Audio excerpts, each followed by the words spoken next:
உங்கள் தந்தி ஒன் தொலைக்காட்சியில் கருடா தினமும் காலை 6 மணிக்கு காண தவறாதீர்கள். பிசிக துணை பொதுச் செயலாளர் ஆதவ் அர்ஜுனா பேச்சு தொடர்பாக தாங்கள் ஏதும் கருத்து கூற முடியாது என அமைச்சர் அன்பில் மகேஷ் பொய்யாமொழி தெரிவித்தார்.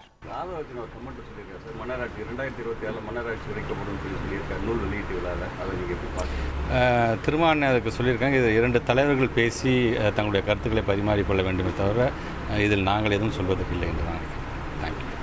நாட்டில் தேர்தல்கள் சுதந்திரமாகவும் நியாயமாகவும் நடைபெற தேர்தல் ஆணையர்கள் ஒருமித்த கருத்தின் அடிப்படையில் மட்டுமே நியமிக்கப்பட வேண்டும் என்று தவிக தலைவர் விஜய் வலியுறுத்தியுள்ளார்.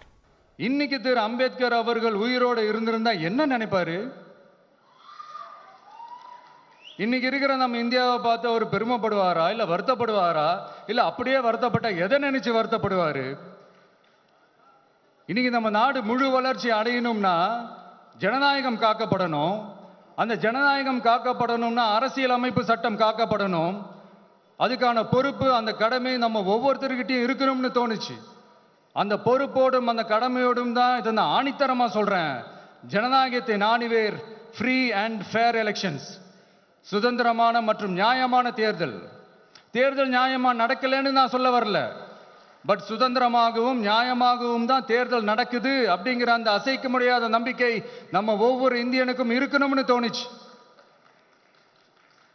அது அமையணும்னா தேர்தல் ஆணையர்கள் கான்சென்சஸ், அதாவது ஒருமித்த கருத்து அடிப்படையில் மட்டும்தான் நியமிக்கப்பட வேண்டும் அப்படின்றதான் என்னுடைய ஒரு வலிமையான ஒரு கோரிக்கை. உங்கள் தந்தி ஒன் தொலைக்காட்சியில் கருடா தினமும் காலை 6 மணிக்கு காண தவறாதீர்கள்.